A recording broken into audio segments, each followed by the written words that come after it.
اشرح لي صدري ويسر لي أمري واحلل عقدة من لساني يفقه قولي. قال تعالى: قد جاءكم من الله نور وكتاب مبين. أمتنا من وجه الله سبحانه وتعالى تزاكوك سالي النبي في محمد صلى الله عليه وسلم. olunaku leero naku lwa njawulo ng'era bwe tugenda okwogera ku nsonga ey'enjawulo. Mukkirize nga tetunayingira mu nsonga gye tugenda okwogerako banjulire basheekhe be tugenda okutambula nabo leero.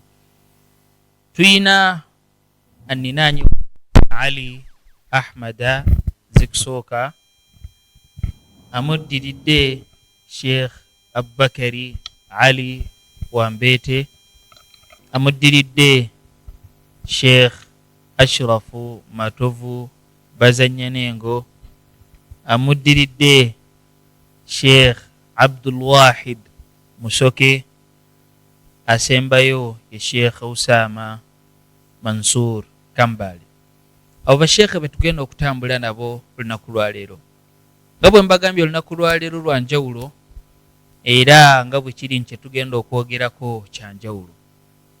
Tuli mwezi gwe bayita Rabiul Anwar, abalala gwe tuyita Rabiul Awwal, omwezi we baazaalira mukama waffe Nabi Muhammadi sallallahu alayhi wasallam. Nabbi tulina omwogerako, nabbi tulina omutegeera kuba ye nabbi waffe. Y'ensonga lwaki omusajja yagamba wa mimma zaadani sharafan watiha wakittu bi akhmusi ata'u thuraya dukhuli tahta qawlika ya ibadi wa an sayyarta ahmada li nabiyya sallallahu alayhi wasallam. Tugenda kwogera ku mukama waffe Nabi Muhammadi sallallahu alayhi wasallam. Ng'abasheekhe bwe mbanjulidde be tugenda okutambula nabo, mukkirize neme kutwala kadde kaabwe kuba kakasiza ddala nti bingi bye tulina okutegeera ku mukama waffe Nabi Muhammadi sallallahu alayhi wasallam. Nja kusaba Sheikh Ashrafu gw'aba afuna omukisa ogusooka otwanjulire mukama waffe Nabi Muhammadi sallallahu alayhi wasallam. Nga bwe nsaba abatulaba tukozesa akadde ketugenda okukozesa nga tulaba programu eno okubanga tugiraba bwe tusaalira mukama waffe Nabi Muhammadi sallallahu alayhi wasallam. Sheikh Ashraf, nabbi waffe mutuleetere ku mmeeza sebo. A'udhu billahi minash shaitani rrajim. Bismillahir rahmanir rahim. Alhamdulillahi alladhi khassana bi Muhammadin wa anqadhana bihi min dhulumatin wa dayajin. As-salatu was-salam al-atamani al-akmalani على سيد الكونين والثقلين والفريقين من عرب ومن عجم صلى الله عليه وسلم. الصلاة والسلام الأتمان الأكملان على الحبيب الذي ترجى شفاعته لكل هول من الأحوال مقتحم. الصلاة والسلام الأتمان الأكملان على نبينا الآمر الناهي فلا أحد أبر في قول لا منه ولا ناعم. فعذرا يا سيدي يا رسول الله إن قصرت في وصفك فإن وصفك لا يوصف. اللهم ربنا صل وسلم وزد وتفضل وتحنن. اللهم تمجد على هذا النبي الذي تم معناه وصورته ثم اصطفاه حبيبا بارئ النسم عليه الصلاة والسلام. تمتين الله تبارك وتعالى نامتين قلنا أمرونجي amajjufu mu bujjufu bwago. Allah subhanahu wa ta'ala yatufuula ab'enjawulo ng'atufuula ab'enjawulo ku nabbi waffe oyo Muhammad sallallahu alayhi wasallam, era n'amufuula ensonga eyatubbulula okuva mu kizikiza n'atuteeka mu kitangaala eky'okubeera abasiraamu. Allahumma rabbana salli wa sallim wa zid wa tafaddal wa tahannan ala sayyidina Muhammad sallallahu alayhi wasallam wa ala alihi wa ashabihi wa kullu man sara ala nahjihi ila yawmi ddini, amma ba'd. Abalungi mwenna abatulaba gye musinzidde okutulaba wamu n'abategesi ba programu eno, Sheikh Samaha, twebaza olw'omulimu omunene gwe mukola okutuleetera programu eno okubaako ebigambo bye twogera ku mukama waffe Nabbi Muhammad sallallahu alayhi wasallam nawadde nti oba oli awo si ffe batuufu okumwogerako, naye tusaba Allah tabaraka wa taala atufuula abatuufu abaogera ku nabbi Muhammad sallallahu alaihi wasallam. bwe tutandika okunoonya abatuufu abandimwogeddeko, ekyamazima bandibadde bamalayika ba Allah tabaraka wa taala. naye olwokuba Allah yatufuula ab'enjawulo ku ye n'atuteeka mu umma ye, Allah n'atukkiriza naffe okumwogerako sallallahu alaihi wasallam. naye nga boddayo n'omwetegereza butya bwe yali afaanana, butya ye bwali nabbi wa Allah mu butuufu bwe, wandisanze nga balina omwogerako bebo Allah bawasafa n'ekigambo ekigamba nti la yaasuuna allaha ma amarahum, be batajeemera Allah subhanahu wa taala. naye ffe mwana wattu abagwa mu nsobi ezimu oba endala okwogera ku mubaka wa Allah, ndaba nga tugezaako kwebbulula ffe naffe kubeerako kyetubeera, naye nga tetudda mu butuufu si ffe twandisaanye okumwogerako sallallahu alaihi wasallam. abalungi abatulaba olwaleero, oyo nabbi waffe Muhammad sallallahu alaihi wasallam, bwe tugenda okwogerako olwaleero, abaatukulembera abalongoofu mu bulongoofu ridwanullahi alaihim, bwe baatuukanga ekiseera kino kye tulimu eky'omwezi guno gwe tulimu ogw'ebbeeyi, Rabi'il Awwal oba Rabi'il Anwar, gwe mwezi ogwokusatu ku kalenda yaffe ey'obusiraamu. omwezi ogwo gukulemberwa Muharram ne kuddako Safar, oluvannyuma Rabi'il Anwar oba Rabi'il Awwal nga gwe mwezi ow'ekitiibwa nabbi Muhammad sallallahu alaihi wasallam, mwazaalibwa ala rajih ku kigambo ekyasinga okujja nga kikiriko amanya abaatukulembera mu kisaawe kya irimu. abaatukulembera mu kisaawe kya irimu bwe baatuukanga mu mwezi guno, baatwalanga obudde bwabwe okujjukiza abantu mu kuyita mu kuwandiika ebitabo nga bawandiika ku nabbi Muhammad sallallahu alaihi wasallam. Kalimaamu Sakhawi alaihi rahmatullah yawandiika ekitabo ku nsonga y'amazaalibwa g'owekitiibwa nabbi Muhammad sallallahu alaihi wasallam. Imaamu al-Qurra al-Imam Ibn al-Jazari yawandiika ekitabo fi al-Mawlid an-Nabawi. al-Imam Shamsuddin ad-Damashqi yawandiika ekitabo fi Mawlid Rasul sallallahu alaihi wasallam. Sayyidi al-Imam as-Suyuti alaihi rahmatullah yawandiika ekitabo fi al-Mawlid, wa ghayruhum min kibari ulama min kibari al-ilm al-sharif min kibari ahli al-ilm al-sharif, bawandiika ebitabo nga bawandiika ku nabbi Muhammad sallallahu alaihi wasallam. abamu ku bo ne batuuka ne ku ddaala eryawandiikanga ebitabo nga byogera ku nabbi wa Allah, butya bwe yali afaanana, butya bwe yali, ne bamwogerako ebyenkizo bye. ebitabo byajjanga kutubu dalail, kutubu shamail. al-Imam Tirmidhi alaihi rahmatullah allafa kitaban, yawandiika ekitabo fi shamailihi sallallahu alaihi wasallam, ekimanyikiddwa ennyo mu batalabati al-ilmi sharif, mu bayizi ba irimu ekitiibwa nga ekimanyikiddwa nga shamailu muhammadiya. al-Imam al-Munawi naye yawandiika fi shamail, al-Imam al-Baghawi naye yawandiika fi shamail, wa ghayruhum min kibari ahli al-ilmi sharif, ne bajja bawandiika ku nabbi Muhammad sallallahu alaihi wasallam nga kyebagendereddemu okuzza emitima gyaffe eri omubaka Muhammad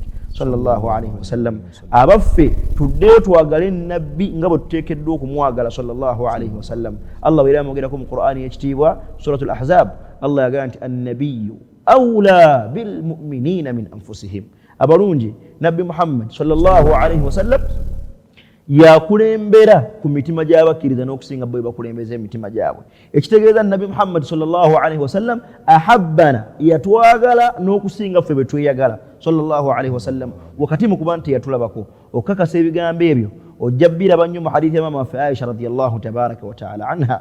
mama waffe Aisha yatunyumiza n'atugamba nti yajja n'agamba bwekitiibwa nabbi Muhammad sallallahu alaihi wasallam nti wange omubaka wa Allah nteekako mu dduwa zo nsabireko. nabbi n'awanika emikono n'agamba nti Allahumma ghfir Aisha, Allah sonyiwa Aisha ono amazambi ge gonna, ma qaddamat wa ma akharat, agakulembera n'agakola ki, ge yakulembeza ne ganaasimbyayo. mama waffe Aisha radiyallahu tabaraka wa taala anha olw'essanyu eringi n'asanyuka n'atuuka n'okuseka. mama waffe Aisha radiyallahu tabaraka wa taala anha n'atuuka n'okwekoona omutwe gwe. naye nabbi amugamba nti wange essanyu nga lisusse erigenze wala nnyo. n'agamba nti ya Rasul, dduwa gy'onsabidde dduwa nnene, dduwa nnungi.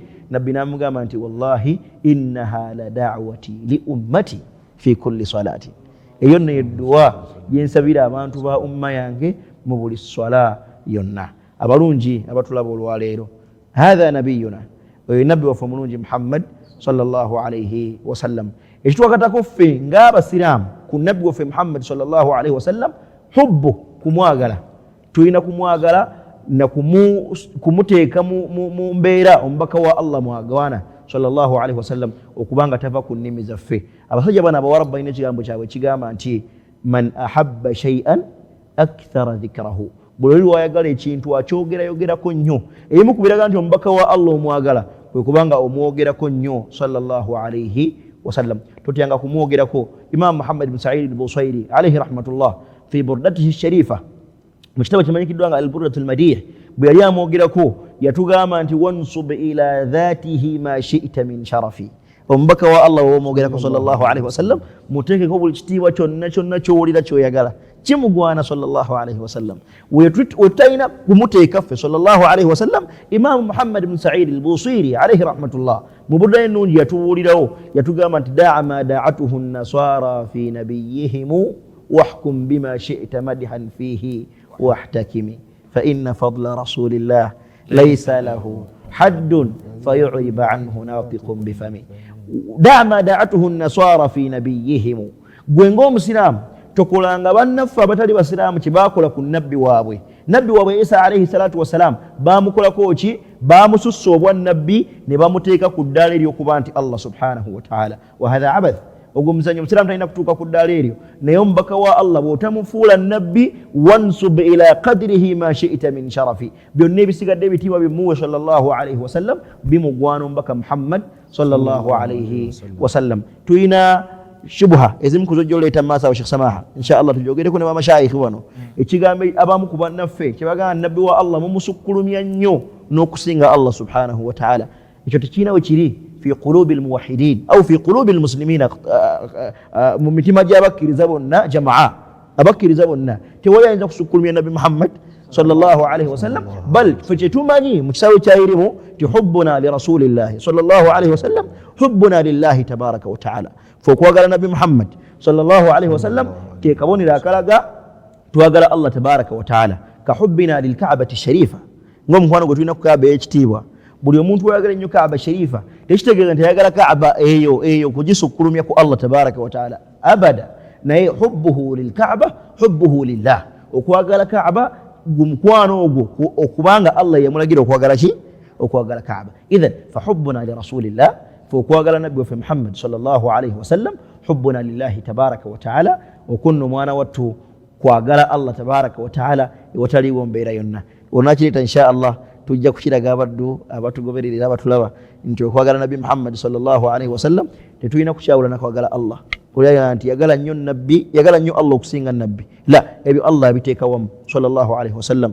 ebimu kubiraga nti omwagala Allah tabaraka wa ta'ala kwe kubanga oyagala nabbi Muhammad صلى الله عليه وسلم هذا نبينا ونبي في محمد صلى الله عليه وسلم وهذا شهره نقول مشي صلى الله عليه وسلم شيخ أشرف onkoze bulungi ng'era bwe nkakasa kati abatulaba mutandise okufuna amabbabbanyi kigambo bwe kiba nga kivayo bulungi ku nabbi waffe Muhammadi sallallahu alaihi wasallam Sheikh kyenzije ebigambo byo ndabira ddala nga tuli ku sunna entuufu kino kye tukoze ekyokuba nga tutudde mu lutuula luno ne tutwawulira ku nabbi waffe Muhammadi sallallahu alaihi wasallam kubanga mugambye abatulaba lahza nzikiriza nfundikire ebigambo byange n'ekigambo kitono nnyo ku nsonga gy'okoonyeeko effe okwogera ku nabbi Muhammad sallallahu alaihi wasallam si kyaffe tukiraba butereevu ku mukama waffe Allah tabaraka wa ta'ala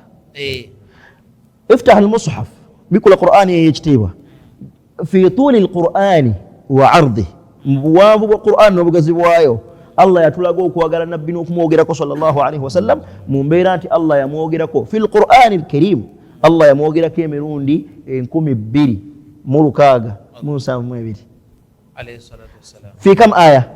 في 1072 آية مؤاية لكمي موسى مبيري كيفاش تجيزاتي انت 20% للقرآن الكريم كلها ذكر لسيدنا محمد صلى الله عليه وسلم بدو انه يتجيزا 20% يا قرآن الله تبارك وتعالى ايغرا النبي محمد صلى الله عليه وسلم بات يسيغدي يينغرا مو بيدال احكام سيار نبيلا لبيون نبينا ني الله يموغركو صلى الله عليه وسلم في القرآن الكريم حتى ذكر اعضاءه الله تكموغرا كيبيونغو بي او تugenda kujja wona wonto sizaawo tujja kwogera inshallah badde njagala okutegeeza bano abatulaba nti ebigambo byotunnyonnyodde otulaze ng'abamanyi baffe abakulembera abalungi mu mwezi nga guno bakoleramu ebintu bisatu wammanga. Ekisooka, abaali abawandiisi b'ebitabo bakola ki? Babiwandiika nga byogera kwani? Mukama waffe Nabbi Muhammadi sallallahu alaihi wasallam.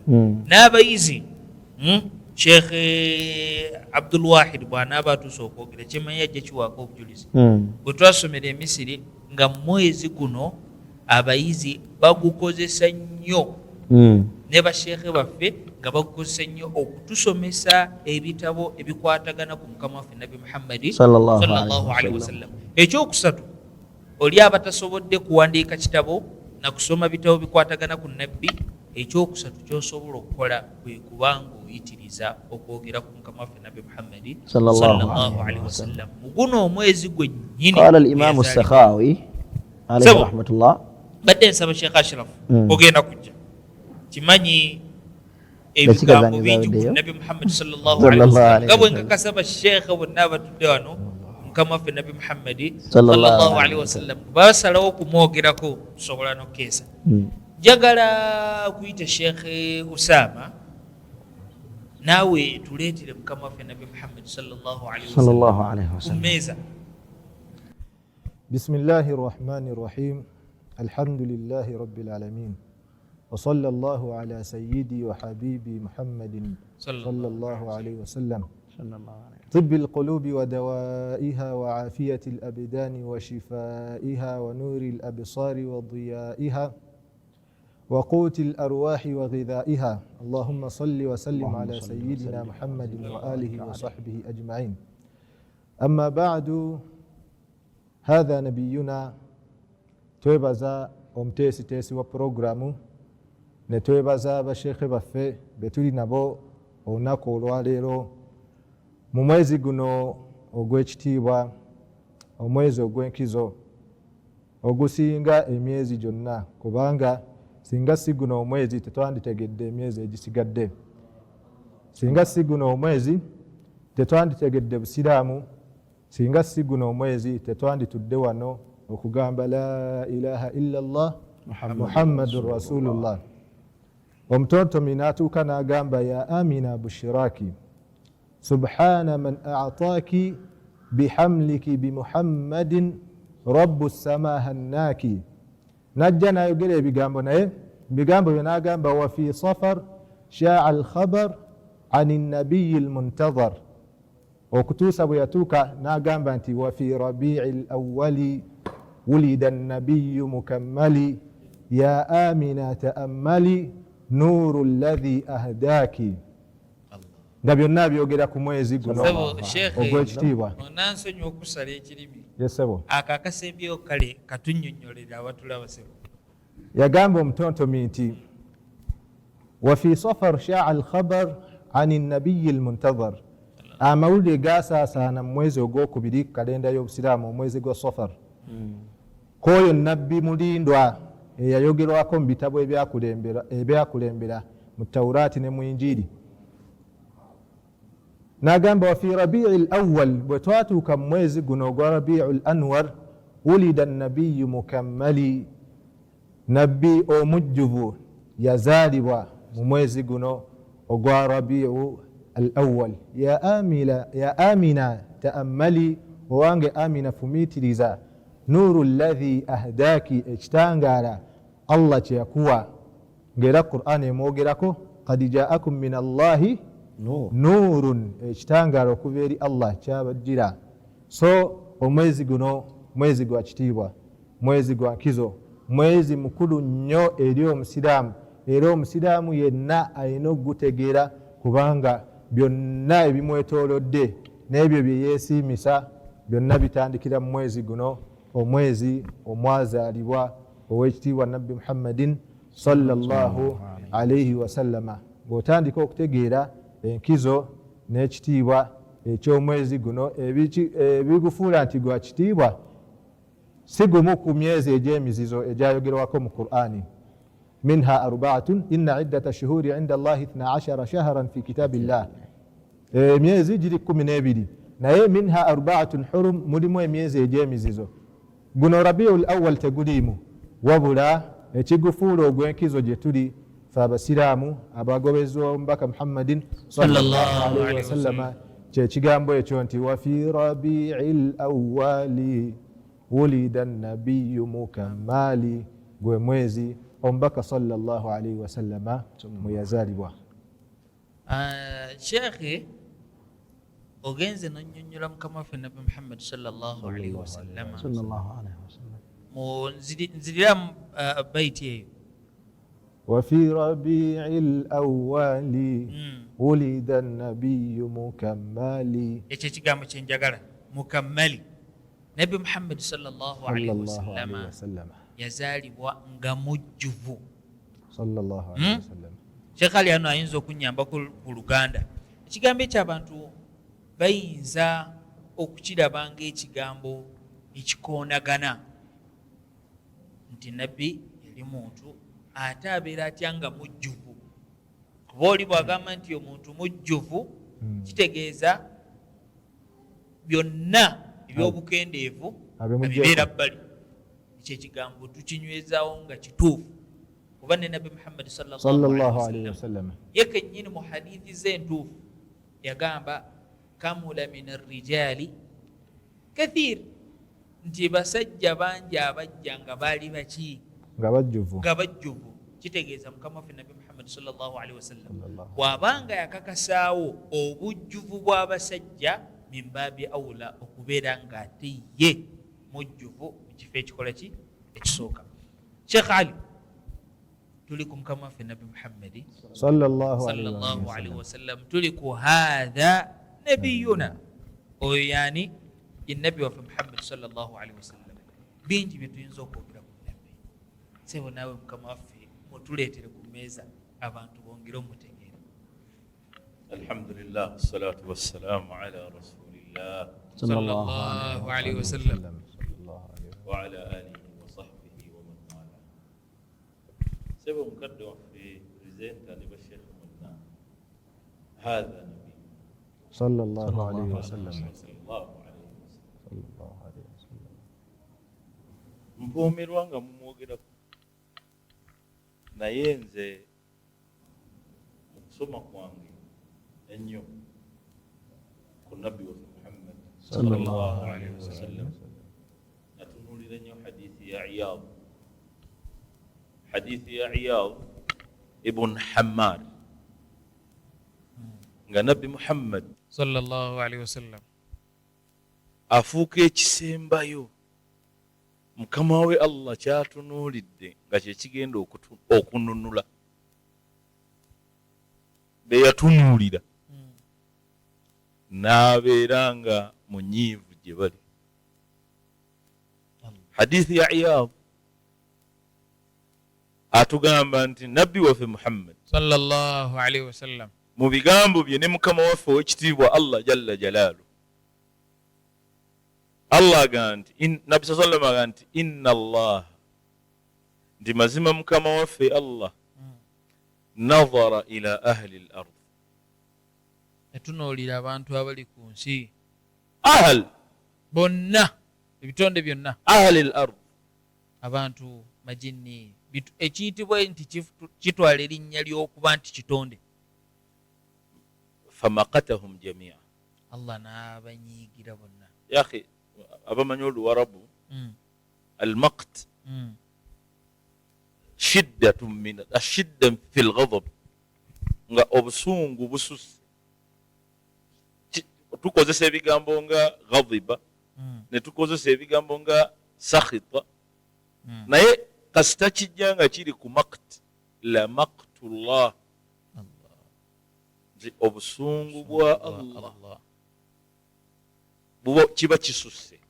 Kitegeeza nti ebiba bitambudde biba biyitiridde okutuusa mukama waffe okuvaayo ne yeeyogerako nti abo mbanyiigidde.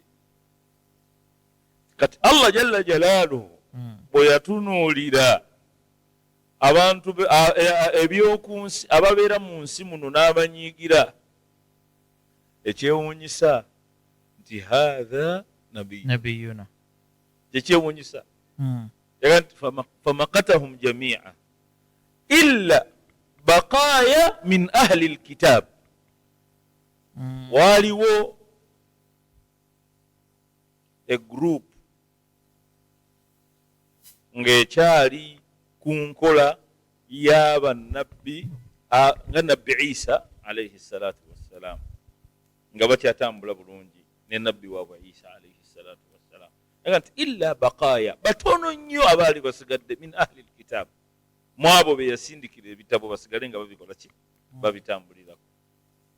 Naye ekigendererwa kwe kutunuulira nti buno busungu nga mukama waffe nabbi Muhammad sallallahu alaihi wasallama tannaba kujja.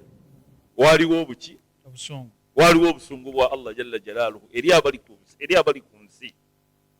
Nabbi ajjangaani?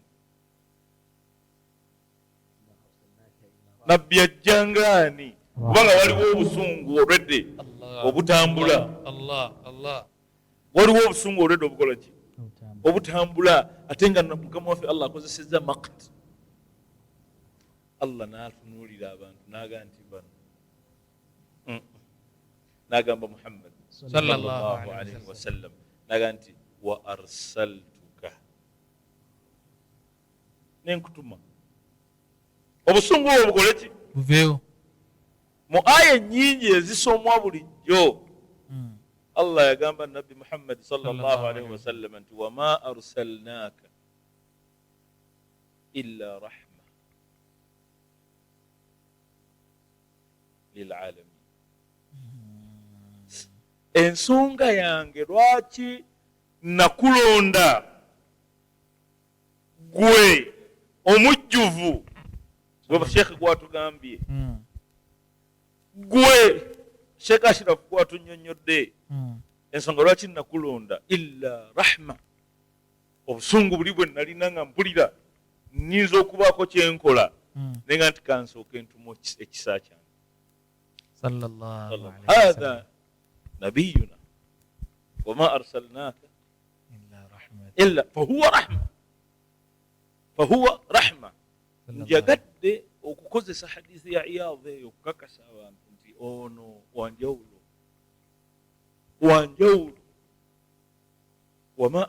wa arsaltuka. Naye bino bikulu ate okutegeera. Allah namugamba nti wa arsaltuka, kutumye awamu n'okuba nti anta rahma, era byoteekeddwa okuwolesa mu bigenda okutuukako, mu byotambudde nabyo, mu bantu abo benkutumyemu, mu majinni, mu byonna oteekeddwa okubanga ekisembayo gwe gy'oli rahma. Kisa. Ebigambo bya Shirafu oyo byayogedde. Atusomedde dduwa nabbi gy'asoma buli swala eri abantu. Maama waffe bwe yamugamba nti nsabiraayo, namugamba nti bikuwewuunyisa, innaha la da'wat li ummati fi kulli sola rahma alayhi salatu wassalam. Namala namugamba nti wa arsaltuka, nkutumye li abtaliyaka wa abtaliya bika, li abtaliyaka wa abtaliya bika. Buli kyonna kyosanga nga kiri mu mbeera ey'ekyennyume eri mbaka Muhammad sallallahu alaihi wasallam, kakasa bukakasa nti haulai lqaum be bali wa abtaliya bika. Nabbi kigezo gye bali baganya omutegeera. Fakaifa tudiriku fi dduniya haqiqatahu qaumun niyamun tasallaw hulumi bilhulumi. Allah. Si byangu byakutegeera okujjako ng'olina byosika eno n'obigatta ne bino n'omanya nti abasajja bano abifaanana Buusiri nga Allah yabawa okutegeera wa kika kya waggulu nnyo. Omusajja waga nti fakaifa tudiriku fi dduniya haqiqatahu, alinga akugamba nti gwe tosobola kumutegeera kubanga ye tannaba kuggwayo, akyali n'obulamu obulala ate bwagenda okujja. Nga bwe tuba tusamba mupiira nga tugamba nti oba agenda kujja mu mbeera ki, dangerous substitute, bw'otannaba kumanya ate beesembayo eya shafaa. Kakati gwe bw'obeera wano ku dduniya, kaifa tudiriku fi dduniya haqiqatan, nga towaddeyo budde tegeera nabbiwo. Hadha nabiyuna hatha naye Allah jalla jalaaluhu n'atugamba nti amutumye amugezese n'abantu mumulaba ng'agezesebwa n'ebitonde agezeseddwa nnyo nabbi Muhammad sallallahu alaihi wasallam n'ebitonde ne bavuma ne bamuyita omulovu bamuyita omulalu ne bamusuulira ebivundu ne bamuteera amaggwa mu kkubo ne bamuwangusa ne bamuwaŋŋangusa byonna liabtaliyaka ebyo bigezo naye nga kyotateekeddwa okuweerabira nti anta rahma oli kisa era genda osomesa abantu babeere baki wa abtaliya bika nabali bambi bagenda bikola ebyo naye Allah jalla jalaaluhu n'amugamba nti wa anzaltu ma'aka kitaban wa anzaltu ma'aka aw wa arsaltu wa anzaltu ilayka alayka kitaban la yaghsiluhu alma Qur'an ngase kashirafu bwaji kubulidde aya 12 zoogera ku nabbi Muhammad emirundi 12 ku aya 107 byogera ku nabbi Muhammad hala kitabun la yaghsiluhu alma tekigenda kuvaawo satabka dhikran abadiyan abadan abada kubanga kino kyenkutaddemu abantu kye bateekeddwa okumanya olwaleero nti Qur'ani eyo kalamullah li rasulillah wa min rasulillah ilayna kalamullah bigambo bya Allah li rasulillah eri omubaka wa Muhammad ate era kalamullah ma'a rasulillah القرآن كله وكلام الله مع رسول الله bigambo by'ekitibwa Allah jalla jalaaluhu okujja nga ayoge ma'a rasulillah nga Allah ayogera ne Muhammad ma'iyya with lero oli wasuuti naye li rasulillah nti kyagenda okukozesa ye nabbi sallallahu alayhi wasallam fi hidayati albashariya kakul alayhi salatu wassalam kamaa kano onansonyiwa ssebo njagala okwongera okukagaziiriza abakola ki abatulaba mu Luwarabu ma'iyya kitegeeza obeerawo n'ebikweyawulidde n'oyo omuntu wogamba hatha ma'i gyoyo ali nange oyina ebikweyawulidde naye era wakati awo waliwo ebibyo naye nga tebigenda kufuluma wakati womwe abameka ekyo tukiraba bulungi nabbi Muhammad sallallahu alaihi wasallam inda sidratil muntaha tukakasa bulungi nabbi we yabeerera ne Allah we waliwo emboozi gye banyumyanga yabwe bameka yabwe babiri ngera bwe tukakasa nti mbulamu bwa nabbi Muhammad sallallahu alaihi wasallama buli obwaddala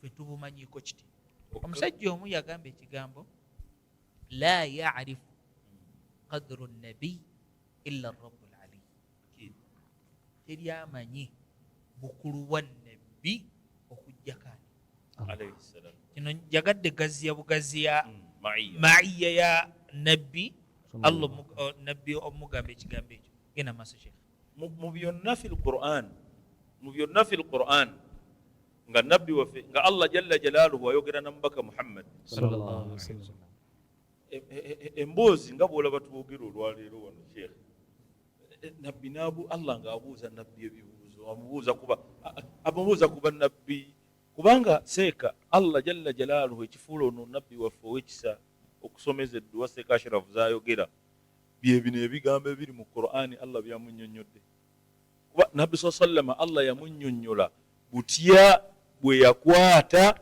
abantu ba umamu ezatusooka mu mbeera enkambwe bwe babeeranga basobeza nakola ki nti abahudu nabakola bwe nti abasalihi nabakola bwe nti abagundi nabakola bwe nti nabbi sallallahu alaihi wasallam ng'omuntu omutegeevu alabira ewala ye n'amanya nti eno umma nze bantumanga rahmatan lil alamin, n'abaako edduwa ze yasomanga ng'eyemukuzo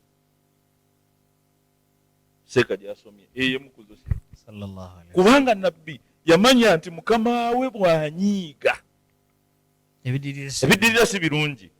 Mujjukira kisa wadde nga kisa erimu ebigambo baulama bagirinamu ebigambo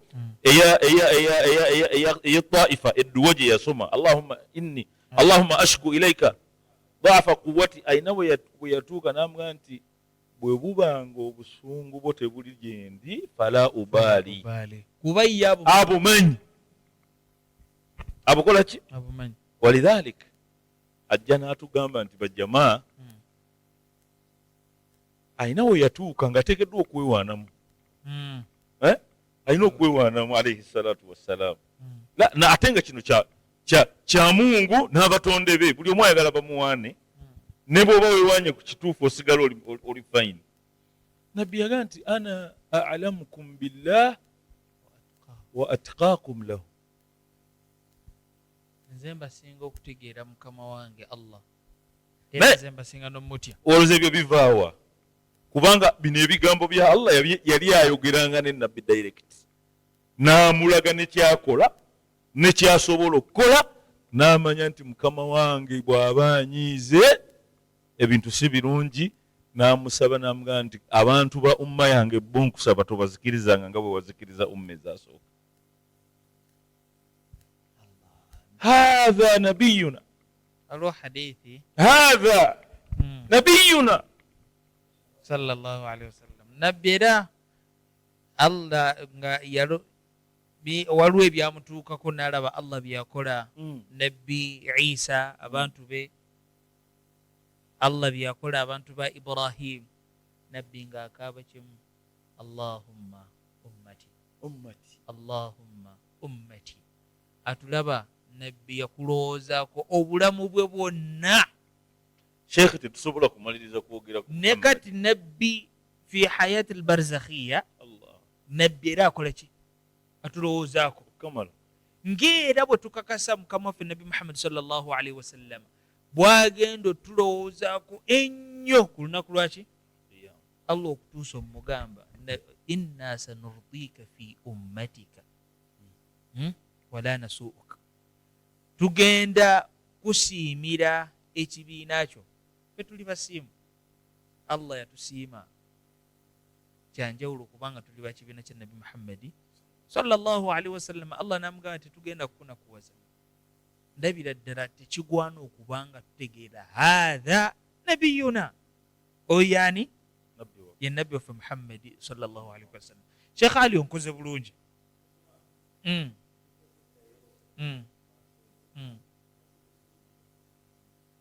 sallallahu alaihi wasallam sallallahu alaihi wasallam. Waliwo abo bajjamu sallallahu alaihi wasallam inshallah sallallahu alaihi wasallam. Era akimanye tikyakitiibwa okuba nti oli umma nabbi Muhammadi sallallahu alaihi wasallam kyem alayhi salatu wassalam. Kyakitiibwa okuba nti Allah ffe yatwawula ne tubeera baki bakibiina kya nabbi Muhammadi sallallahu alaihi wasallam. Sheikh Ali ngenda kudda gy'oli, naye njagala Sheikh ono al-Azhari, Sheikh Abdul Wahid Musoke حفظ الله تعالى الأزهر الشريف آمين وشيخه الطيب آمين يا رب آمين يا رب آمين يا رب آمين آمين يا رب. Sheikh Abdul Wahid, نعم شيخ. olunaku lwa leero ffenna tuli kuleeta mukama waffe nabbi Muhammad sallallahu alaihi wasallam ku mmeeza, kuba guno mwezi gwe tulina kugumalako nga twogera ku ye. Sebo nange njagadde funa omukisa sebo okugamba mukama waffe nabbi Muhammad sallallahu alaihi wasallam mutuleetere ku mmeeza abantu babeeko kye bamutegeera. أعوذ بالله من الشيطان الرجيم. بسم الله الرحمن الرحيم. الحمد لله رب العالمين والعاقبة للمتقين ولا عدوان إلا على الظالمين. ثم الصلاة والسلام على خير خلقه محمد صلى الله عليه وسلم. Kusooka okwebaza Allah ampadde omukisa okubaako nammwe wano ne baganda bange abandabyeyo, nebaza basheekhe neera nabo olw'okulinnyula kwe batuleetedde okutegeera nabbi Muhammad sallallahu alaihi wasallam nga tuli ku mulamwa ogw'okuba nga tuli mwezi gwe nga tuli ku mulamwa ogugamba hatha nabiyuna ono ye nabbi waffe gwe gyali oyinza okuba nabbi Muhammad sallallahu alaihi wasallam nga basheekhe bamunnyonnyodde oyinza okubulamu okumutegeera okutonotono naye mwana wattu tegeera mbw abo abatusooka bwe baatuukanga mu mwezi guno bingi bye babiira nga baayogera nga bawandiika bye baakola just kutegeera nabbi Muhammad sallallahu alaihi wasallam neera mu bawandiisi abo abawandiika sheekhe abamu baabanyonnyodde nze mu bitabo bye nasobodde okuyitamu ng'ekitabo kya usul ila shamail muhammadiya ekya imamu nabuhan al muhaddith gwe tumanyi yawanika wasilatu shafi pozi n'ekitabo ekirala kya shamail muhammadiya ekya imamu tirimidhi n'ekitabo ekya imamu ibn hajar askarani byonna nga bingi byogera ku nabbi Muhammad sallallahu alaihi wasallam naye nsaba ngenda kukozesa ku bigambo Sheikh Ali Mulangira bitwabadde naye eggulu byetwayogeddeko ebyandaze mu mazima ddala Allah waba alina abaddu byeyogerako nga banjawulo ate ye mwatu nabbi Muhammad sallallahu alaihi wasallam wanjawulo nga mu aya muganda wange gye yasoose naye yabadde nga atusomera aya eri mu Suratu Maida ng'egamba kad jaakum min Allahi nur mu mazima ddala Allah abasindikidde okuva gyali ye Allah erifa abanadamu olw'ebitonde byonna ekitangaala wotuula n'otafakkara ku kitangaala kya nabbi kyekiriwa n'ofumitiza ku kitangaala kye kigazi le lwa nsonga yabeera nga atusanga mu bikolwa ebyali byetaaga okumulisaamu bitereerezebwe nekyongera okulaga obw'enjawulo ye mbu ye kitangaala mwana wattu abasinga tutegeera kitangaala kya nabbi Muhammadin sallallahu alaihi wasallama ku mbeera ey'okubeera nga yatujja ku bikolwa biri naye ate waliwo kitafakadde kuba waliwo kirowoozezaako bumazima ddala bitakiri naye kitangaala kuba mu hadisi ya Aisha gye tusinga okumanya ffenna yabeera nabbi waffe Muhammad sallallahu alaihi wasallama nga Aisha tunyumizanga yamugamba inni lastuka haitakum mazima ddala nze siringa mmwe ekyo tugenda kinnyonnyola muzikirize ne kisa entono nnyo eraga mazima nabbi Muhammad sallallahu alaihi wasallam tali ngaffe naye ate kitangaala gye tuli kuba mu bitabo byonna obisoma byenjogedde ebyo bikunnyonnyola ku butonde bwa nabbi Muhammad sallallahu alaihi wasallam ng'ekitangaala ne bigamba olw'ekitangaala kye tasobola kuba ng'alina kisiikirize naye nze ate ekitangaala kye nakitegeera nnyo mu butonde bwe ku Isra wal Miraj infakarta singa obeeraawo n'otula n'olowoozaako baastronauts abo abatambula okugenda waggulu mu ggulu biki bye beetaaga okwetegeka okuba nga bagenda waggulu mu ggulu eyo olabira ddala nga tekisoboka kubanga omuntu owa bulijjo nga ffe asobola okugenda mu ggulu wewongera okulowooza nnyo just tutandikire no wansi ng'atambula ava e Makka ng'agenda e Baitul Maqdis mwana wattu mu hadisi zitunnyonnyola zitulaga bumazima nabbi Muhammadin sallallahu alaihi wasallama yabeera nga alinya buraka ensolo ey'enjawulo kuba naye wanjawulo naye buraka eyo engeri gye yatambulanga gye yakomeyanga okutunuza amaaso ge gaayo ensolo nabbi Muhammad sallallahu alaihi wasallam ajja kumutuzanga amaaso agage kennyini ensolo bwe yabeera ng'eteeka amagulu gaayo nekikulaga ki bw'omuntu atali wa bulijjo asobola okuddusa ensolo y'enkana ekyo ateekeddwa kuba ng'abamanyi boogera bonna abasayansi ekintu ekisinga okuba nga kitambula ku sipiidi ey'amaanyi ye light ate nga tugambye nabbi Muhammad sallallahu alaihi wasallam kitangaala Sheikh Ali olaba Sheikh watugattidde omaye nze nawe omaye ebintu Sheikh atugattidde ettaala lino n'oru ya nabbi Muhammad sallallahu alaihi wasallam kati nabwe kityo hadisi ya Aisha nsoose kuginnyonnyolako kigambo kiri mbunze siringa mmwe kati gwotuula eyo n'ofuna obujiji okubanga omwezi guno bantu boogedde ku nabbi oba tonnamutegeera ng'abamanyi baffe abazaali abasigaye bagamba bumazima ddala toyinza kusanyukira teri ayinza kusanyukira mwezi guno okujjako ng'amaze okutegeera obuzito bwa nabbi Muhammad sallallahu alaihi wasallam tumaze otunula tugambye nabbi Muhammad sallallahu alaihi wasallam atambudde okuva e Makka agenze e Baitul Maqdis ku sipiidi gy'atambuliddeko eyo kati tugenze kuba naffe abasitudde ne bagenda waggulu bye bakozesa byokka n'emmere gye balya si yaffe ya bulijjo, emmere ebeera mu pews. Byonna n'omubiri bakkebera obeere ng'oli mulamu ekisembayo. Ku kigambo Sheikh kyayegedde mu baiti n'okiddamu. Nabi sallam yazaalibwa nga alal kamaali, yenna yali mujjovu.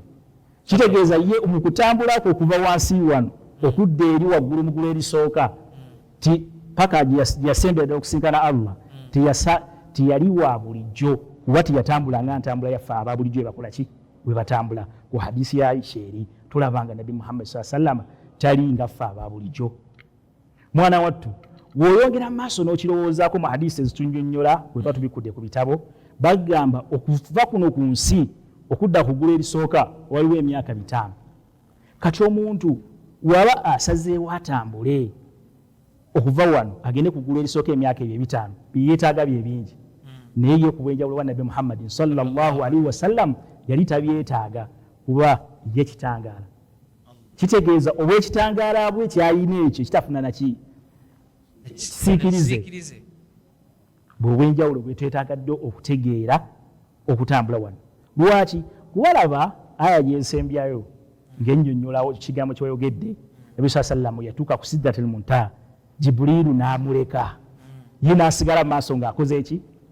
Nga yeyongeddeyo. Allah ayogera mu tafsiri ya Tabari ku aya gye twabaddeko eggulo nammwe gye musinga okujjukira. Mu mazima ddala abasajja Abakuraishi bajja eri Nabi Muhammad sallam ne bamugamba, Allah atusindikire malayika etutegeeza ebigambo ebyo by'otunnyonnyola. Allah n'abanyonnyola mu Suratu An'am n'abagamba nedda, naye naalisindise walaw ja'alnahu malakan, naye naalisindise malayika eno ejje gye muli ebeere ng'ekola ki? Nga ebategeeza ebigambo bya Nabi Muhammad sallallahu alaihi wasallam, laja'aluhu rajulan, naali mufudde muntu. Kitegeeza malayika eno naye esobola okufuna foomu y'omuntu ebeere ng'ekola ki? Nga etutuusaako obubaka. Naye ate laba Jibriilu yatuuka ku Sidratul Muntaha, obwamalayika bwe ate ne bukoma Nabi Muhammad sallallahu alaihi wasallam n'abeera nga yeyongerayo ne Allah we. Wa hadha nabiyyuna. Sheikh Samaha, nzikiriza bigambo Sheikh nyongera katono. Allah nzijukize nange kyenayo. Ar-rasulu basharun la kal bashar. Lakin omusajja ayogera akagambo gatuga bal huwa kal yakut baina al-hajari. Jinnabi muntu nesinga abantu baki babulijjo. Sheikh atusomedde inni lastu ka hayatikum, siringanga mmwe mukoze eki. Hadithi eyo ina riwaya ya Sayyidina Abdullah ibn Umar radiyallahu tabaraka wa ta'ala anhu fi al-wisal. Yaganti nahana Rasulullah sallallahu alaihi wasallam anil wiswali, nabbi yatugana sallallahu alaihi wasallam okusiiba nga tetuyosa, okusiiba netugatta kulala bwe tutyo. Fe tulina okusibuka, tulina okulya ddaaku. Nabbi yakitugaana. Basahaba ridwanullahi alaihim nagati ya Rasulallah, ate nga ggwe naraka tuwasil, fe tukulaba ate ggwe osiiba bwotyo. Nabbi n'abagamba ekigambo Sheikh kyayogedde, naga nti inni lastu ka hayatikum, bannange nze siringanga mmwe, siri mu kikula kyammwe. Fa inni ut'am wa usqa, fa inna rabbi yut'imni wa yusqini. Inni ut'am wa usqa, Allah ndiisa era nakola ki? Nanywesa. Ar-rasulu basharun la kal bashar. Ntegeregese ddayo mu hadithi ya Aisha radiyallahu tabaraka wa ta'ala anha. Mama Aisha tugamba nti ar-rasulu sallallahu alaihi wasallam yamugamba nti tanamu aini wala yanamu qalbi. Erisu embaga tuli wano nyinza okwebaka nimulanga nkoze eki, lakin alqalbu yaqdhan, omutima wawe nkoze eki, omutima tegwebase. Imam al-Busayri alayhi rahmatullah mubudda ennungi wagambi la tunkiru alwahya min ru'yahu inna lahu qalban idha namat al-aynani lam yanami. Tebuusabuusa ng'obaka bwa Nabi Muhammad sallallahu alayhi wasallam min ru'yahu fa inna lahu qalb. Nabbi alina omuki? Nabbi alina omutima. Idha namat al-aynani lam yanami. Nabbi webasanga amaaso, omutima tegukola ki? Nabbi asobola okubeera neyebaka naye agenda okudda engulu n'atubuulira ffenna obwedda bye tuli mu kwogera. Kamalirize ne kano katono inshallah. Mama waffe Aisha radiyallahu anha basharun laka al-bashar, awo njagala okujja basharu laka al-bashar. naam mbadde njala kumaliza nakagambo kamu ebigambo bya imamu busiri abantu bajja okugamba nti busoyo si bwino ebyo bigambo Sheikh Ali anti bijiddeko hadithi mbadde njagala kumuwa bwino oyongerezeeko tayib mu hadithi yennyini gyensomye hadithi gyenva okusoma gyembadde nkunnyonnyoleramu ebigambo byange ebisembayo ebadde teweddeeyo nabbi allah yamugamba nti wa anzaltu alaika kitaban la yaghsiluhu lma namugamba nti taqra'uhu naiman wa yaqdana Allah fi qulubina sallallahu alaihi wasallam rasulillah kubanga nabbi yafunanga obubaka ng'atunula n'afuna n'obubaka ng'akoze eki Imam Busiri kyagamba nti la tunkiru lwahya min ru'yahu inna lahu qalban idha namat alainani lam yanami tobusabusanga obubaka ku nabbi yeebasa atunula kyenjagala okusembyayo hadithi ya mama waffe Aisha radiyallahu tabaraka wa taala anha ejjayo ekigambo nti basharun la kalbashar nabbi yali muntu singa omuntu owaki owa bulijjo yagamba sallallahu alayhi wasallam mama waffe Aisha radiyallahu tabaraka wa taala anha yatugamba nti inni la adkhulu lkhala Sheikh Ali Zumuriyam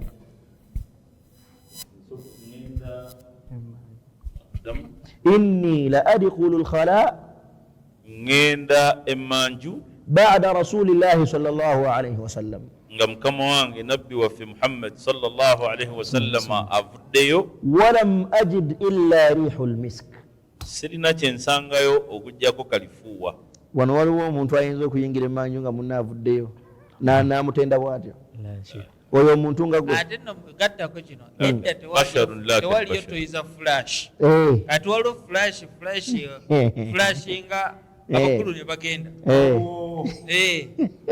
edda tezaaliwo inshallah shekhe ku bigambo byeyogedde kyejinza okwongerezaako nga mmaliriza kuba gubadde mudakala era benategese bingi naye hadisi eyo ngagitemyeko wali ekisooka ku kigambo shekhe kyampadde obulungi nabiyuna muhammadin sallallahu alaihi wasallam bashar la kalbashar muntu naye talinga muntu mu aya eri gyetweyogeddeko yennyini allah ayongera maaso n'agamba walalabasna alaihim ma yalbisun ne malayika zino allah yalizisindise ne babeera ababaka gye tuli yalizambazza nga ffe tukola ki twambaza si kwambala kwangoye kuno kwe kutegeeza lwaki ategeeza okubambaza emibiri gyennyini ng'egyaffe gye tulina basobole tutegeeza ebigambo bina twaki tubitegeera ku hadisi ya aisha eri gyensomye erinako radiyallahu anha erinako weeyongera egamba inni abitu inda rabbi yatimuni wayasqini mumazima ddala nze lyeri allah wange andiisa era nanywesa naye tuli mwezi gwa mazaalibwa kalil kisolo ekyafayo okunyumya ekitono nnyo omwezi guno gwamazaalibwa nabbi muhammadi sallallahu alaihi wasallam annyonnyolwa mu kaseera ke yazaalibwamu wulidaye masurura mahtuna yazaalibwa nga akaliira keyolede kasaleko kyokka nga kimanyikiddwa biologically omuntu ateekeddwa okuba n'akaliira kano nga kali attached ku maama we lwansonga mwakola ki mwaliira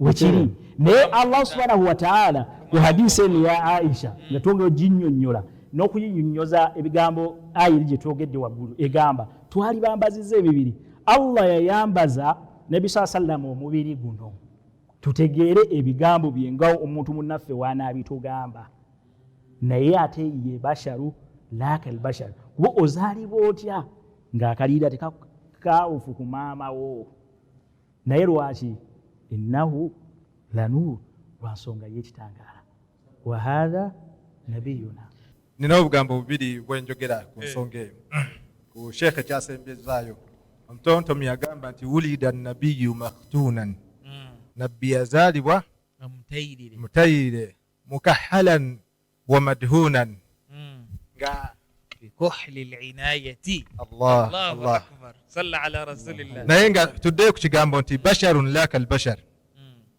waliwo abatera okwesembesa aya ezigamba kul innama ana basharun mithlukum yuha ilayya ezo aya bw'otunuulira siyaako waggulu zaali zaanukula baani?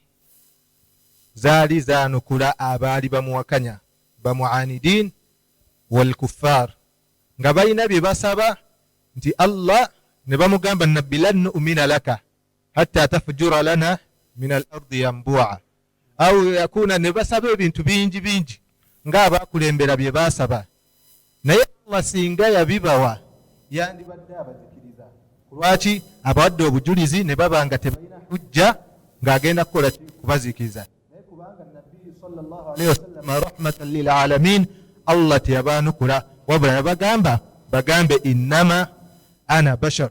Ekyo ekigambo kyali tekigenda eri abakkiriza nti nabbi agamba abakkiriza innama ana bashar kubanga bo bamutegeera nti huwa yara min khalfihi kama yara min amamihi alaba engeri gyalaba emabega era bwatyo bwakola ki bwalaba mu maaso. So ezo aya ezigamba kul innama ana basharun mithlukum zaali zaanukula abo abatamukkiriza abatategeera ddala lya nabbi abatategeera nabbi Muhammadin sallallahu alaihi wasallama yani innahu nurun. Mwana wattu abagamba mbu ye muntu okujjako nga talowooza naye kirowoozeeko ogambe. Yesu agambye aya nga weesome innama ana bashar mithlukum mazima ddala nze ndi muntu nga mmwe yuha timaze omwawulo abata kyali muntu nga ffe timaze omwawulo inshallah. Sheikh Abubakar kulaba naawe abasajja okwedda bakunyiganyiga nyonta ya nabbi oyina nyingi. Nze n'Abubakari mutufutyanka lwakuba tuli basirise alayhi salatu wassalam. Allahumma salli ala sayyidina rasulillah Kama ffe nabbi Muhammad sallallahu alaihi wasallam gawe nagambye abatulaba bannange ne bwe tutuula ano kwogera ku mukama waffe obudde okukya tetusobola kumalayo mutereevu kuba olaba basahaba bamwogerako batabi'i ne bamwogerako bonna ne bajjanga bamwogerako naye n'okutuusa nakati ebitabo ebiwaana bikyakola ki bikyatungibwa nga ne bawaana ku muntu atya.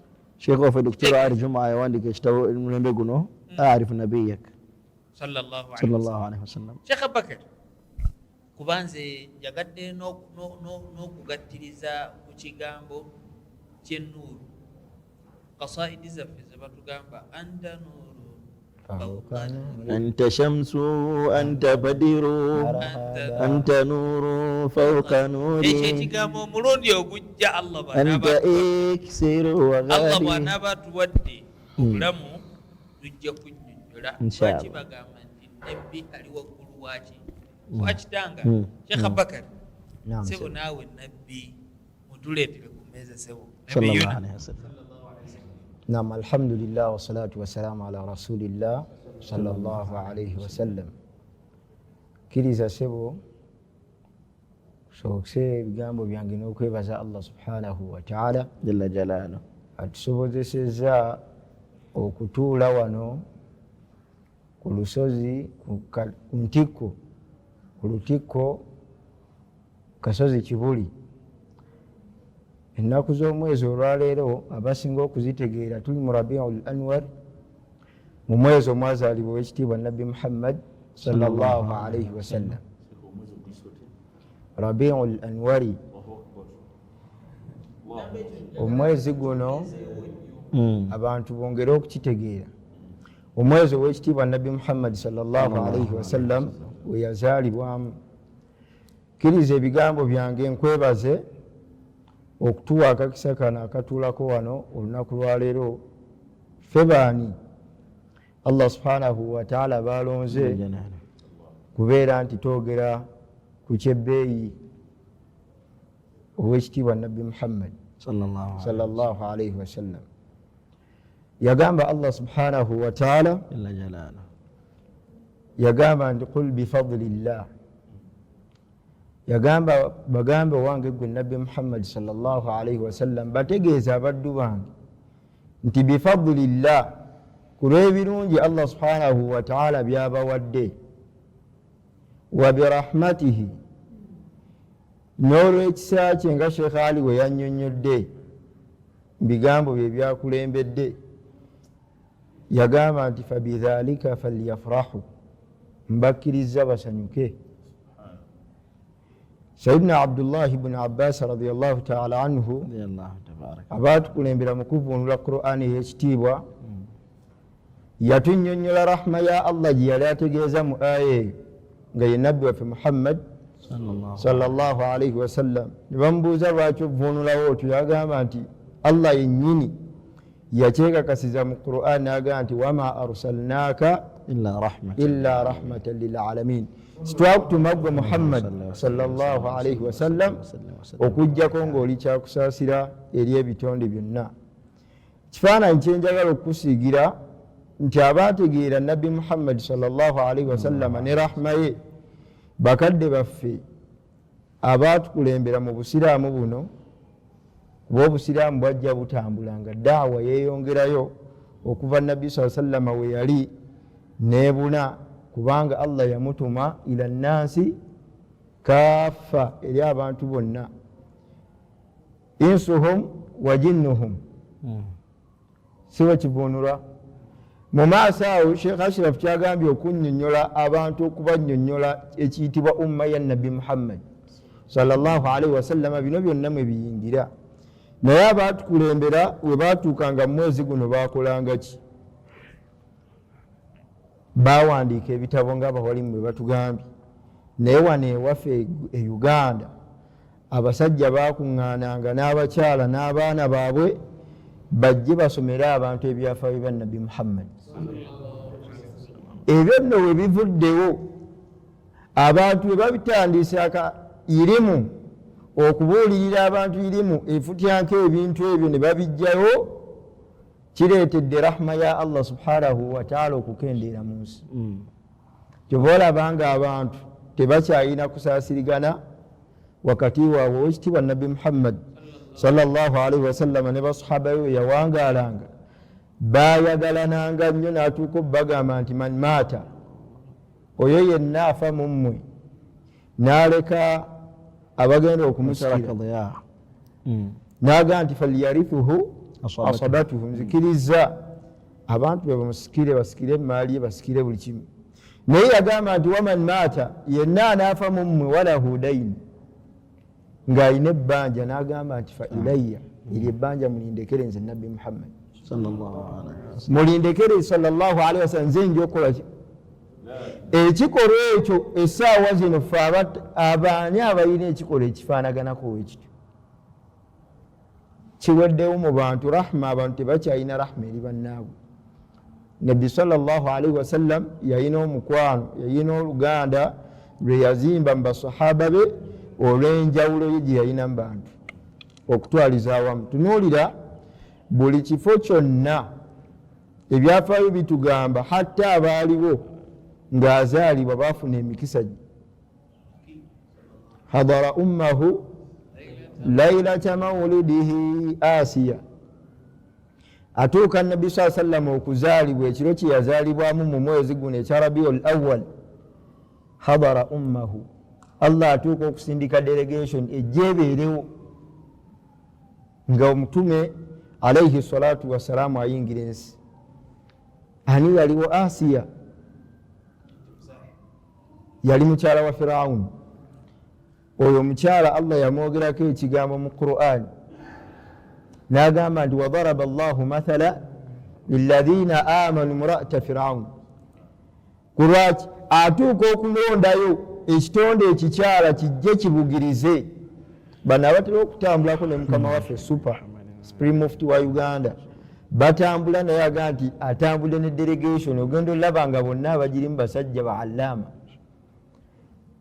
teri agibeeramu okujjako ng'alina kyazimbye ku kusomesa eddiini ya Uganda ly'eggwanga lino. Naye azaalibwa alaihi salatu wassalam Asiya waali wa Maryam. Ebyo byonna bibeerawo bajja basobole okubeera nti babugiriza owekitiibwa nabbi Muhammad sallallahu alaihi wasallam. Tunaa tufunye omukisa ogunnyonnyola emiryango gya Baruzanji ezisomebwa min alhadirati alqudusiya. Manyi Sheikh nsonyiwa nsonyiwa sheekhe Aiwa. njagala kutaasa abakuwuliriza bajja kubuuza mukyala wa firawuna gye yava ne maama wa yesu gye yava okujja nga nabbi bamuzaala alaihi salatu wassalam. naye omutontomi akugambye fi niswati min alhadirati Alqudusiya. bafat erimu amaanyi ga mungu basharun laka albashar ebibye byakewulo alaihi salatu naye singa wassalam omuntu wa bulijjo. basoma isra wal miraj era ne tukakasa nti nabbi yasanga musa nabbi yasanga adamu nabbi yasanga gundi mukaburi yamusanga wahuwa mu masjidi namusanga ne muggulu namusanga so idhan hadhihi alkalima fi niswa waliwo abakyala abalongoofu bali fi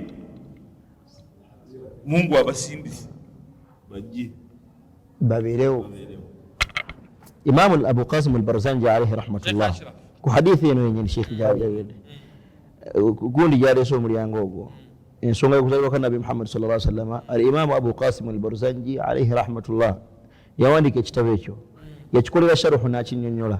Awrada hadith yateekamu hadithi ng'ennyonnyola ekyo Sheikh kyakonyeeko Sheikh Ali naga nti mubaaliwo maama wa Nabbi sallallahu alaihi wasallam Amina bintu Wahbi yenyola naga nti nalaba omukyala abakyala abo nga bawanvu nayogera ekikamu baali bava hadithi inshallah njagireeta omulundi ogujja ntegeregeze naga abakyala abo baali babiri naye nga kubbo kuliko n'abakyala abalala weyanyonyola wansi naga nti abaatumasade sayidina Abdullah ibn Abbas radiyallahu anhu naye nagamba nti abakyala bano ababiri kwaliko Maryam ne Asiya ntegeregeze Maryam mama wa Isa alayhi salatu wasalam ne Asiya mukyala wa Firawuna alayhi ma yastahiquhu min al-la'na. ذين ونسوة من القدسية من الحديث القدسية نبأ هم حور العين الله بحور العين بلوم بكوا الله زاري وصلى الله عليه وسلم حديث الولي يقول جوز إن شاء الله يقول يسمع بالنص النبوي n'ekitabo kuba kyammanyi tuli batono abalina kukomya sharufu eyo yakireetera إن شاء الله نجينا مركوا وير والي okay إن شاء الله. نعم. sheekh abadde akyannyonnyola نبي صلى الله عليه وسلم النبي بشر لا كالبشر. nga Sheikh watugambye yali nabbi yali muntu naye singa omuntu wa bulijjo. Tusisinkana abantu bangi naye woba otunuulidde biography eya Nabbi Muhammad sallallahu alaihi wasallam wonna we yayitiranga ekifo ekyo kyafuukanga kya mikisa olwa rahma ye okuva we yazaalibwa alaihi salatu wassalam. Yazaalibwa mu Makka. Olunaku olwaleero Nabbi sallallahu alaihi wasallam atugamba nti omuntu yenna asaalira mu muzikiti gw'e Makka haram ey'e Makka okubeerawo okwo okubeera nti kyekyalo mwe yazaalibwa alaihi salatu wassalam kyasitula ekyalo ekyo olw'omuntu omuntu akirimu. Ng'olunaku olwaleero we tugamba nti Sheikh Ali Ahmad ono nti asula Seguku nekitumalira bumalizi ffenna abasula Seguku okubeera nti tuli salla ala rasuli Muhammad bonna okusirika okwo mutima ekyokubiri alaihi salatu wassalam omuntu asalira obusalizi muzikiti ogwo Allah amubarako eswala 100 eswala emitwalo 10 masjidi al-haram wa ziyada. Kulwaki awo Nabbi sallallahu alaihi wasallama yalinnyawo yawangalirawo kyekibuga mwe bamuzaalira alaihi salatu wassalam bibarakati rasul ekibuga nekifuna omukisa ogufaanaganako we gutyo. Kirina enjawulo n'omuntu asaalira e Kampala. Ekyokubiri we yavaawo n'asenguka n'agenda e Madiina. Eswala waliyo mmeka? Waliyo 10 wa ziyada. Madina Masjidi Nabawi Sharif. Kuwangalirawo okuwangalirawo buwangalizi swala 10 wa ziyada. Nabbi sallama n'avaawo gye yagendako yakyalayo bukyazi ekiro kimu. Subhana alladhi asra laylan min almasjidi alharami ila almasjidi alaqsa. Ekiro kyeyalinnyayo niwofuna emikisa omuzikiti ne gufuna omukisa gwe solamika era ffenna tuyayaana kulaba nti allah tatujja mu nsi okujjawo nga tulinnyewo ekigere Allahumma amin ebintu ebyo allah abiwa baani alaihi salatu wassalam bashar la kalbashar naye ani asobola okubifunako nabbi sallallahu alaihi wasallama yagamba akthiru min asalati alayya yauma aljumaa muyitirize nnyo kolaki okunsaalira mu lunaku olwokutaano fa inna salatakum tabluguni haithu kuntum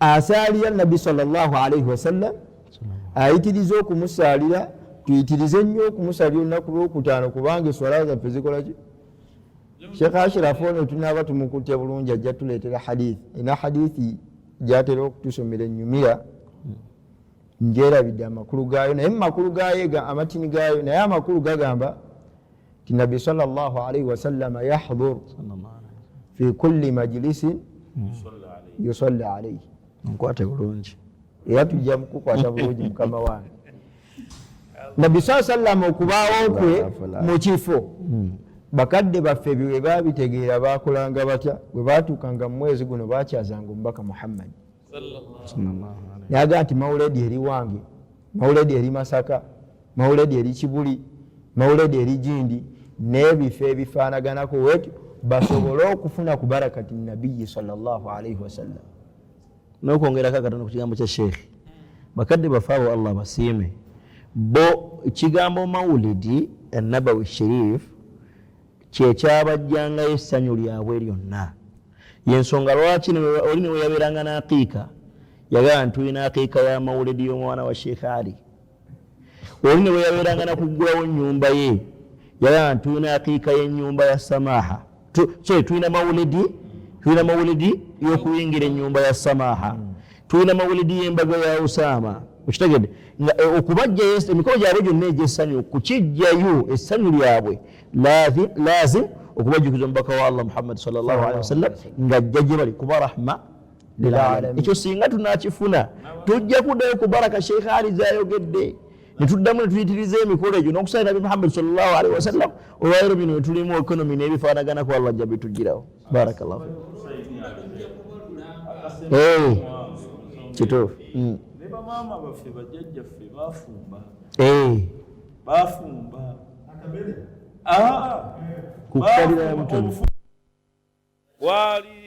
wali n'emikisa mingi kubanga ekyabayingizanga mu bufumbo yali nabbi muhammad Allahumma salli alayhi maulana rahma bamututta nga bateeka wasalluna ala ekigambo ekyo tukitereeze ekigambo ekyo bulijjo sikyetegereza nti lahumma salli alayhi allahumma salli alayhi ekigambo kiri wekiti shekhe ekigambo kiri maulana hanifa bamutwala allahumma salli alayhi allahumma salli alayhi ekigambo ekyo atambule ne baraka agenda bafumbiranga ate nga towerabira hadithi yenabbi yagamba buli we bamusaalirayo okuva hammuka hammu yafuuna afumbe ngaekyo allah akimukoleranga afumbe naye olwaleero bano bafumbira kuleeta nasalullah alafu walafia sallallahu alaihi wasallam njagala tumaliriza emisiri waliyo embeera gye balina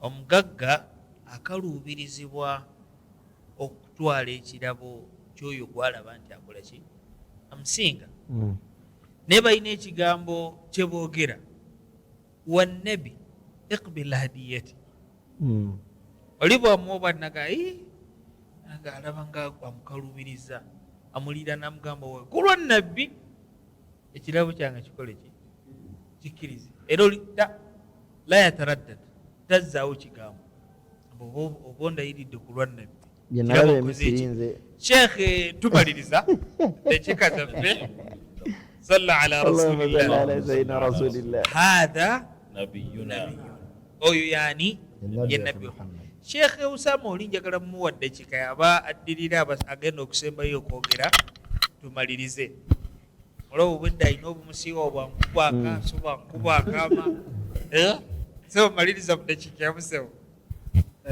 bisimillahi rahmani rahim. omutontome omu agamba ku bigambo Sheikh Abubakar yayogedde nti nabbi buli kifo kyeyatuukangamu kyafunanga baraka, kyafunanga emikisa, kyabanga kyanjawulo. bw'otunuulira madiina eyo yalina omusujja, naye nabbi bwe yalandinga mu madiina bahajara omusujja negukola ki, negusenguka mu madiina negugenda eyo gye gwalaga.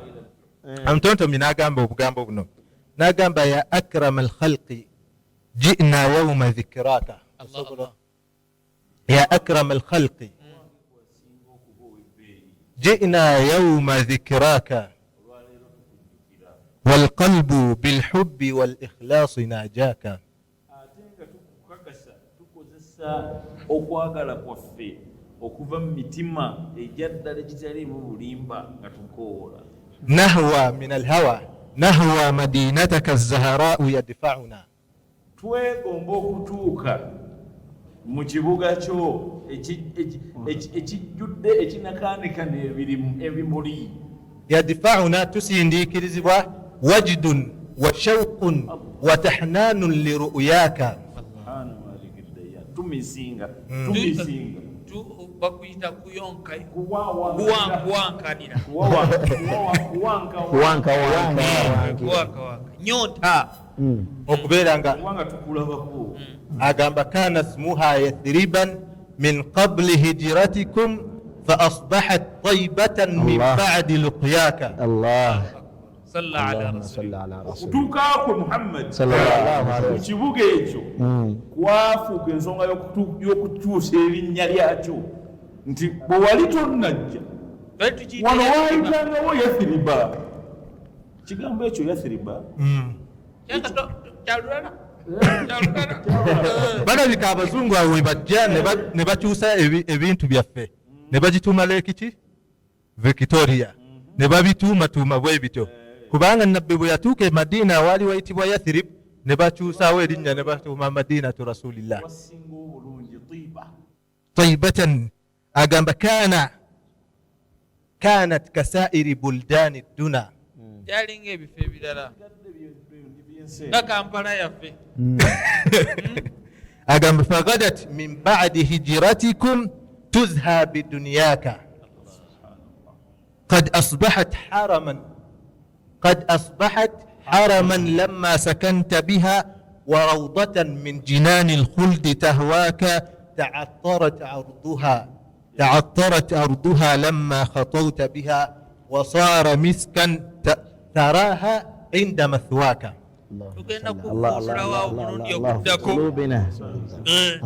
naye mu bigambo sheekhe byayogedde abatulaba njagala mumanye kulwa nabbi sallallahu alaihi wasallam twafuna omukisa okubanga Allah inijjana gyetulira ku nsi gyetukola. اللهم املأ قلوبنا بمحبة المصطفى آمين. اللهم وأكرمنا برؤيته صلى الله عليه وسلم. kulwa nabbi twafuna omukisa okubanga Allah inijjana gye yatukakasa nti eyo ki ijjana. ani gwe bampa omukisa kumanda bamwenna ebigambo Allahu akbar salla ala rasulillah. naye kambaleke nga bwe mutyo bwe muli omulundi oguddako insha Allah. tubadde tugenda okumalayo baraka eyo. ennyonta eyo gye mwina njagala ebasigaleko tujje nga tulina ennyonta ey'okwogera ku mukama waffe nabbi Muhammad sallallahu alaihi wasallam kuba mbutuufu tetusobola mumalayo. ne tusaba Allah atufuule abo abamwagala ate ne nabbi akole ki atwagale. ekisembayo nabbi Muhammad sallallahu alaihi wasallam mugenze ne mwogera ku baraka ze. basheekhe musoma ebitabo ngera bwe nkakasa abatulaba abalimu bwe musoma ebitabo. basahaba bangi betuwulira, abamanyi bangi betuwulira nga buli lwe baatuuka mu kibuga Madiina bakolanga batya? bajjangamu engatto zaabwe. engatto zaabwe bajjemu zaaki? bafune omukisa okuba tomanya mu kutambulatambula ekigere kye kisobola okuteeba ekigere kya nabbi we kyakola ki oyo yani hatha nabiyuna nabbi waffe muhammadi sallallahu alaihi wasallam. bannange nkakasa abatambudde naffe kuviira ddala we twatandise nabbi waffe muhammadi sallallahu alaihi wasallam, ndowooza ku 100 tugezezzaako okufuna 0.000 emu ku nabbi waffe muhammadi sallallahu alaihi wasallam. mu guno omwezi gwe tujja genda tumuzimba mpola mpola paka kale we tunaawezayo ka percentage akamu nga twogera ku mukama waffe nabbi muhammadi sallallahu alaihi wasallam. olunaku lwaleero tubadde ku lusozi ekibuli bwe tukwatidde omusomo gwaffe ogwaleero. nsaba allah ya rabbi akuuma abawalimbe tutambudde nabo, atusinkanye nabo ku lutuula lwaffe olugenda okuddako. tubadde ku lutuula hatha nabiyuna, oyo ye nabbi waffe muhammadi sallallahu alaihi wasallam. wa sallallahu ala sayidina muhammad wa ala alihi wa sahbihi wasallim. sigadde samaha muhsinu bakasambe. wassalamu alaikum wa rahmatullahi wa barakatuh.